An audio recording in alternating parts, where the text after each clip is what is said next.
નાની વાતમાં આપણે આજે પુષ્ટિ સંહિતા ભાગ બીજો પાના નંબર 261 ઉપરથી આપણે વાત લઈશું. પ્રસંગ લખ્યો છે દાઢી લીલાનો પ્રકાર અને ઓછવ 6 પ્રહરનો મનાવવો. આ વિષય છે 259 ઉપર. વાત આપણે 60 અને 61 ઉપરથી લઈશું.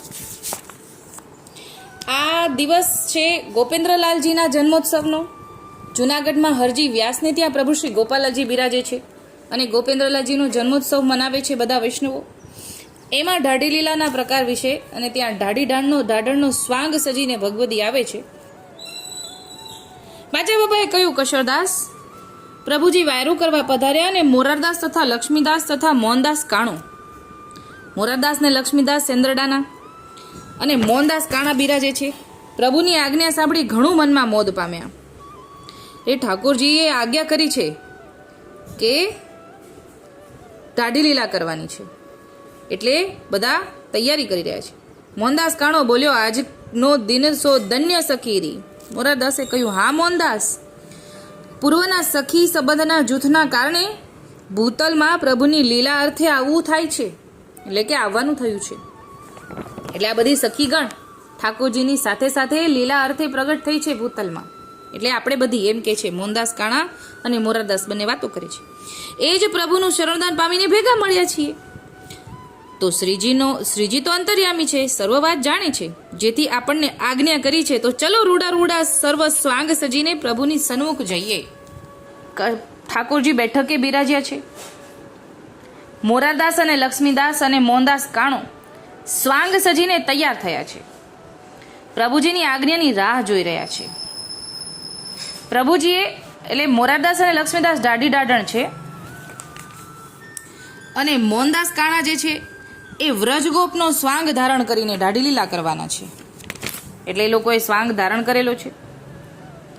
પ્રભુજીએ હરજી વ્યાસને આજ્ઞા કરી કે પહેલા ચોમુક પ્રગટાવો, પછી દાઢણને આવવા કહો.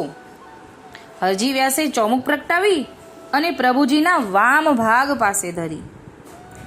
ચોમુક હંમેશા વામ ભાગ પર આવે, એટલે કે ઠાકોરજીના ડાબી બાજુ ચોમુક ધરી. હરજી વ્યાસ તથા કાનદાસ દાઢણને શ્રીજીની આજ્ઞા અનુસાર પધરાવી લાવવા ગયા.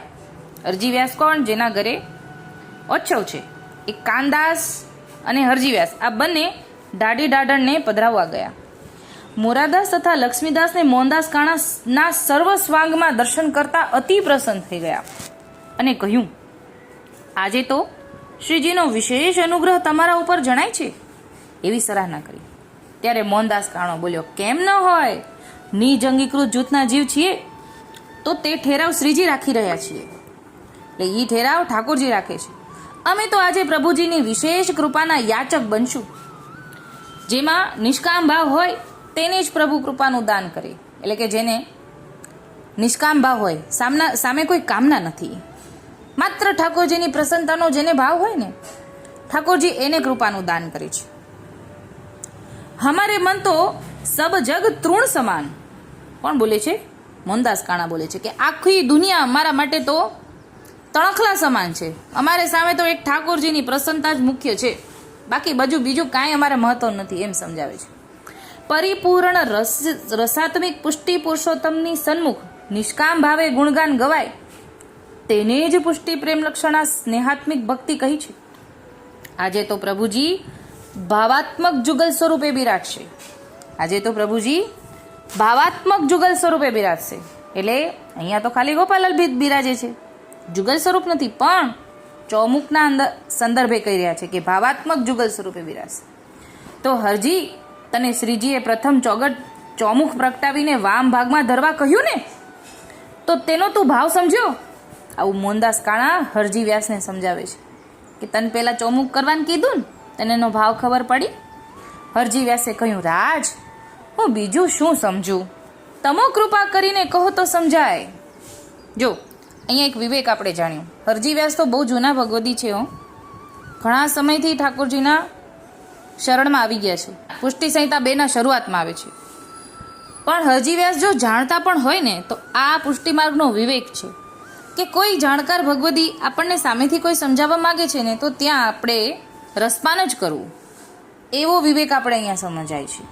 કેમ કે છે કે તમો કૃપા કરીને કહો તો સમજાય. હવે પાછા મોહનદાસ કાણા સમજાવે છે કે હરજી જે મનોરથી હોય તે પ્રથમ ચોમુક પ્રગટાવે અને સ્વામિનીજી વ્રજ ભક્ત સહિત પધારે છે.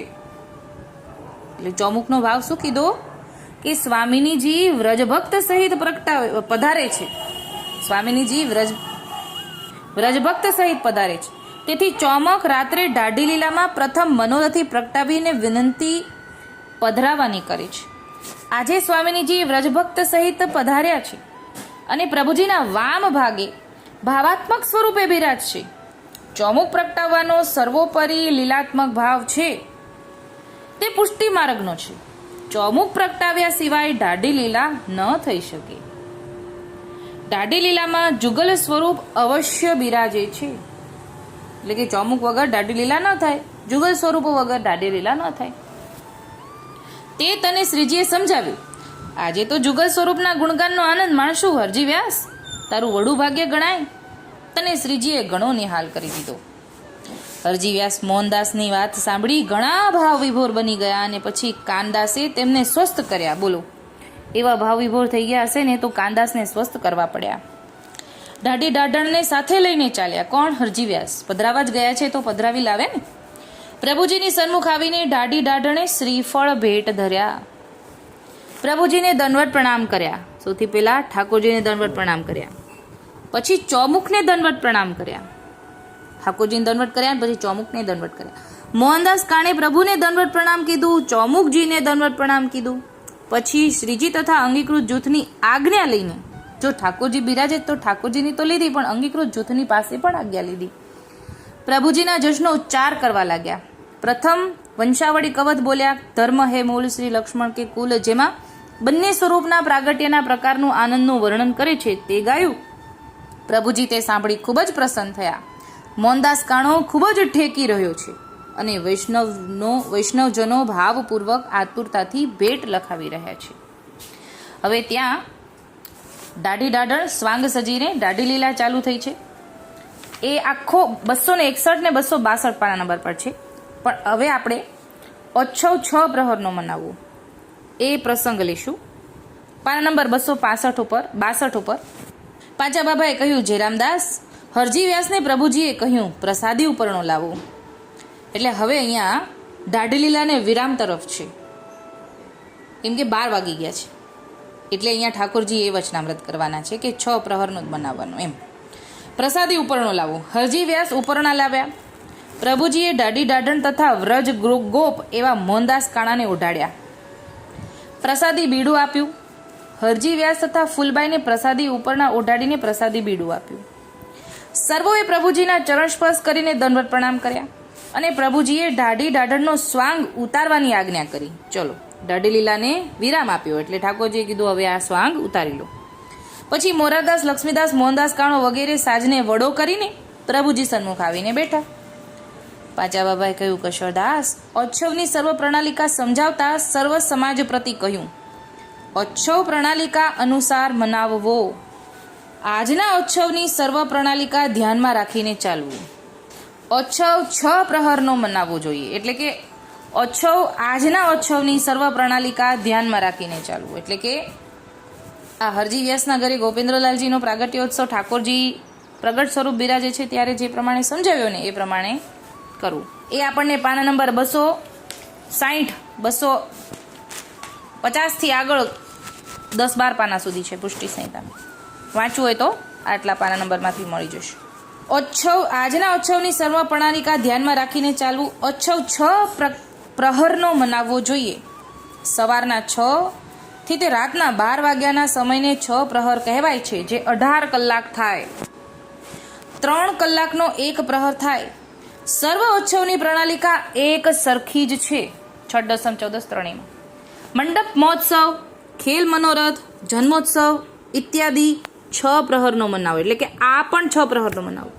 પછી શ્રીજીના સુખનો વિચાર અને વૈષ્ણવના સુખનો વિચાર કરવો એ જ પ્રણાલિકા છે. પ્રણાલિકા ભંગ થતા અસાવધાની થાય અને અપરાધ પડે. માટે હરજી આ પ્રસંગ વાતનો ધ્યાનમાં સદા રાખજે. મોરાર તથા લક્ષ્મીદાસ મોહનદાસ તથા અંગીકૃત જૂથ આ વાતમાં પારંગત છે. તેને પૂછીને ચાલવું. અચ્છવનો ઠેરાવ 6 પ્રહરનો જ રાખવો, જેથી અનવધાન દશા ન થઈ જાય. તેવી દશા થવાથી ભક્તિ યોગ સિદ્ધ ન થાય અને પોતાના પ્રભુજીના સેવા સમરણમાં ચૂંક પડે તો પ્રભુજી અપ્રસન્ન થાય. માટે મેંડ પ્રણાલિકાથી સર્વ કાર્ય કરવું, જેથી આનંદ વધતો જાય.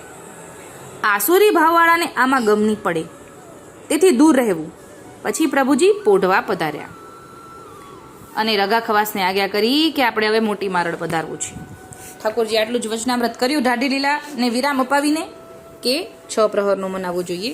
અને આજે આપણે દાઢી લીલાનો પ્રકાર જાણ્યો કે ચોમુખનો ભાવ શું છે, જુગલ સ્વરૂપ અને વ્રજભક્તોનું સ્વરૂપ. સ્વામિનીજી વ્રજભક્તોનું સ્વરૂપ છે એ ભાવ જાણ્યો.